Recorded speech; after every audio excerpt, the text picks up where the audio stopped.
Hello दोस्तों, आप सभी का स्वागत करता हूं अपने ब्लॉग पे तो गिल्फ डायरीज में। लाइक कमेंट शेयर करना मत भूलिए। तो आज ये देख सकते हैं यहाँ पे मौसम बड़ा ही सुहाना हो रखा है।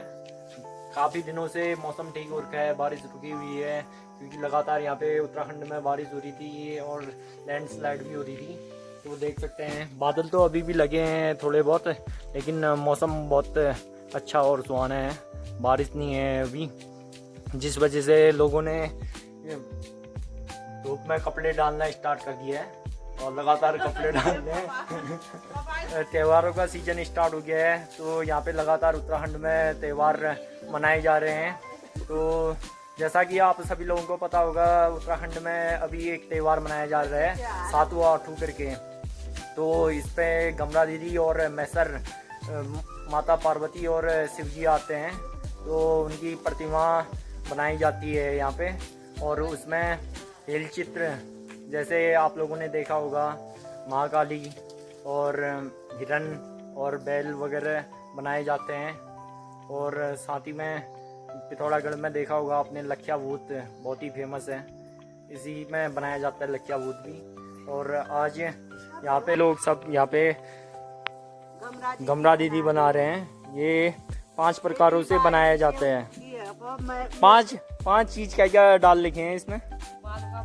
बालू का बोट डाल रखा है और सौंफ, करखिला और पाती डाल लिखी है, 4 और गमरा का फूल। इस तरीके से बनाया जाता है। सालू के कांटे 5 प्रकार या 7 प्रकार से बनाया जाता है। इसको बनाने के बाद यहाँ पे इसकी पूजा की जाती है। और अभी के सीजन से यहाँ पे माल्टे वगैरह पकने भी स्टार्ट हो जाते हैं। यहाँ पे माल्टे वगैरह भी डाले जाते हैं, जिस वजह से सितंबर अक्टूबर से यहाँ पे माल्टों का रंग पीला होने लग जाता है। जैसा कि अभी आप लोग देख रहे होंगे, यहाँ पे माल्टे का पेड़ है, हरा है। अभी यहाँ से अब से माल्टा भी पीला होना स्टार्ट हो जाता है, पकना स्टार्ट हो जाता है, जिससे हम लोग दिसंबर जनवरी में माल्टे को खाना स्टार्ट कर लेते हैं। तो जैसा कि सातवां आठू का पता होगा आपको, एक वीरभद्र नाम के व्यक्ति थे जो एक गांव में रहते थे। उनके 7 पुत्र और 7 बहुएं थी। तो एक दिन वो अपने जजमान के वहाँ जाते हैं। तो जजमान के वहाँ जाते जाते पास पहुँचते हैं, तो वहाँ पे देखते हैं कि कुछ वहाँ पे लाल टाइप की डोरे होते हैं। तो वहाँ पे उनसे रहा नहीं जाता है, तो वहाँ पे जाते हैं, उनसे पूछते हैं आप लोग क्या कर रहे हो। तो वहाँ पे एक महिला उठकर बोलती है कि हम बिरबड़े धो रहे हैं। तो वो होती है पार्वती मैया, स्वयं पार्वती मैया होती है जो उनको बता रही होती है। तो ये क्यों कर रहे हो, पूछते हैं। उनसे रहा नहीं जाता है वीरभद्र से, तो वो उनसे पूछते हैं ऐसा क्यों कर रहे हो आप। तो वो बताती हैं कि इससे संतान की प्राप्ति होती है, जिसको संतान नहीं हुई रहती है संतान की प्राप्ति होती है, या जो विवाहित बहुएं होती हैं वो अपने पति के लिए आशीर्वाद मांगती हैं, तो इसलिए किया जाता है। तो वो वीरभद्र होते हैं, वीरभद्र बोलते हैं कि इसकी विधि मुझे भी बताइए, ये कैसे करते हो। तो वो बताते हैं, जैसे कि यहाँ पे 7 अनाज भिगाया जाता है, उसका व्रत रखा जाता है। सबसे पहले तो महिलाएं जो होती हैं वो नहाती होती हैं, फिर अपने घर पे आंगन पे क्या कहते हैं, दीपा पोती करती, झाड़ू वगैरह लगाती हैं और दिया बाती करती हैं। तो उसके बाद जो पानी आता है धारे वगैरह में, बिरले वगैरह 5 प्रकार के अनाज, घरों से 5 प्रकार के अनाज मांगे जाते हैं, तो उनको धोया जाता है। धोने के बाद उसका व्रत रखा जाता है और उस अनाज को खाना नहीं पड़ता है। तो ये बताया, तो वीरभद्र अपने घर पे जाते हैं और अपने बहुओं से बोलते हैं, क्योंकि उनके बहुओं की 7 बहुएं होती हैं, तो एक का भी पुत्र या बेटी कुछ भी नहीं होती है। तो वो उनसे बोलते हैं क्या कहते हैं, तुम ये व्रत रखो, तुमने सबसे पहले नहाना धोना है और उसके बाद घर में लिपाई पुताई झाड़ू वगैरह करना है, उसके बाद व्रत रखना है। और व्रत रखने के बाद वो जो भी अनाज है उसको भिगाना है, भिगाने के बाद उसको खाना नहीं है, जूठा नहीं करना है। उससे जो 5वें दिन या 7वें दिन उसकी पूजा लगाई जाती है। यहाँ पे जो गमरा दीदी बनाई जा रही है, गमरा दीदी पार्वती मैया को ही बोला जाता है। तो उनकी पूजा करने के बाद उसको बनाया जाता है, फिर उसका प्रसाद दिया जाता है। तो उसकी जो 6 बहुएं होती हैं, वो जिनको अच्छा मानता है उनसे बोलते हैं, तो भूख सह नहीं पाती हैं या उसको जूठा कर देती हैं, तो वो व्रत को भंग कर देती हैं। तो उनके बाद एक बहू, लास्ट बहू जो 7वीं बहू होती है, उसको वो लोग गंदा मानते हैं। तो कहीं गोट में रह रही होती है। गोट में रहने के बाद उसको बुलाते हैं, वो वीरभद्र बुलाते हैं उसको, उससे बोलते हैं क्या कहते हैं, तुमने 7 घरों से अनाज लेने हैं, उसके बाद तुमने नहाना धोना है, नहाना धोने के बाद व्रत रखना है और उस अनाज जो अनाज ले रखा है उसको धोना है और जूठा नहीं करना है उस अनाज को, उसकी पूजा करनी है। तो भगवान का स्मरण करके वो उस व्रत को पूरा करती है। तो अगली आठवीं आती है तब तक उसका एक पुत्र हो जाता है।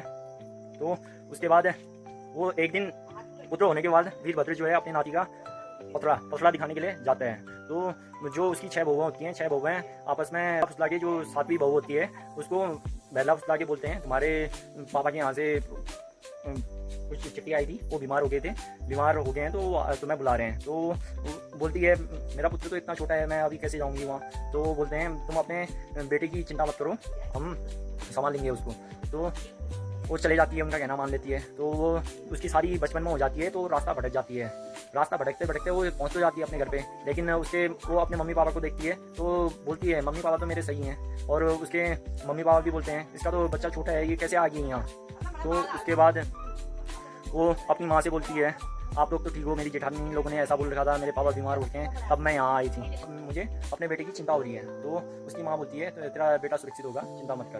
तो उसके बाद वो बोलती है मैं कुछ सरसों के दाने दे रही हूँ, तू जाते जाते सरसों के दाने फेंकते रहना, अगर तू पीछे को देखेगी सरसों फूल रहा होगा, हरा होगा, तो तेरा बच्चा ठीक होगा। वो फेंकते जाती है सरसों, उसका बच्चा ठीक होता है। तो वो चलते चलते उसको पानी प्यास लग जाती है। जेठानी लोग जो होते हैं वो उसके बच्चे को एक कपड़े में लपेट कर उस सरोवर के किनारे फेंक देते हैं। तो वहाँ पहुँचती है, पानी प्यास लगता है उसको, वो पानी ढूंढती है तो सरोवर के पास पहुंचती है। सरोवर के पास पहुंचते जैसे वो नीचे को झुकती है, उसके गले में एक माला टाइप की, जो 7वां 8वां में धागा पहना जाता है, वो धागा नीचे को जाता है। तो उसका बच्चा उसको उस धागे को पकड़ लेता है, जिस वजह से वो ऊपर को आता है। तो वो और महिला पार्वती मैया से बोलती है जैसे आपने मेरे बच्चे को वापस दिया है, वैसे ही आप जितने भी महिलाएं हैं उनके बच्चे वगैरह नहीं हुए होंगे तो उनको पुत्र प्रदान करना, और जो भी महिलाएं हैं उनके स्वास्थ्य की रक्षा करना।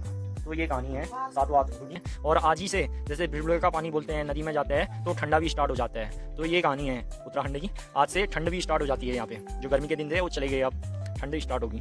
सकते हो माल्टा वगैरह ये लग रही हैं होते हैं, वो फॉल फटकाना, मतलब एक चादर में पकड़ते हैं, 2 आदमी एक साइड से 2 आदमी एक साइड से पकड़ेंगे तो उछाला जाता है उसको। और वो बोलते हैं जिसके हाथ में भी आया उसकी मनोकामना पूरी होती है, भगवान उसकी मनोकामना पूरी करते हैं। और यहाँ पे देख सकते हैं मलयनाथ स्वामी का मंदिर, थोड़ा सा दिख रहा होगा, उतना साफ तो दिखेगा नहीं यहाँ पे से। और मौसम देख सकते हो बड़ा ही सुहाना है यहाँ पे, आज बादल भी लगे पड़े हैं, इसलिए बोलते हैं पहाड़ का पानी और पहाड़ की हवा बहुत अच्छी रहती है। देख सकते हो ये सब पौधे फल फ्रूट आज चढ़ेंगे गंगा दीदी पे, और जितने भी फल फ्रूट होंगे ये देख सकते हैं हजारिये फूल बड़े ही प्यारे।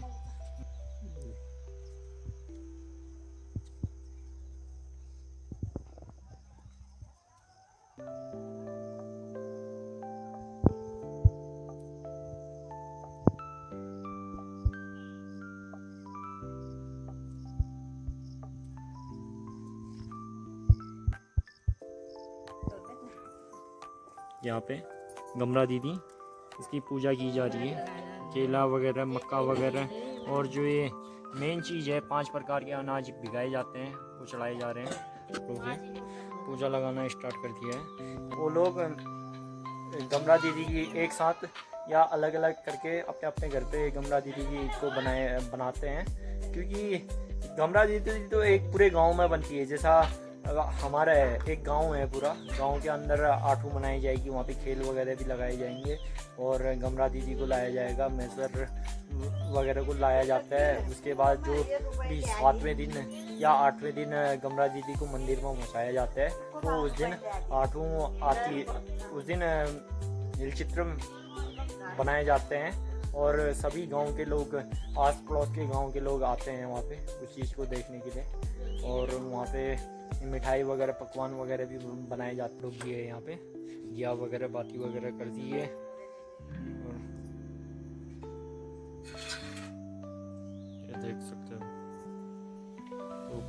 ये देख सकते हो पिछड़ा वगैरह पहन के पूजा लगाई जाती है। डायरीज में लाइक करना, शेयर करना, कमेंट करना मत भूलिए। Bye bye.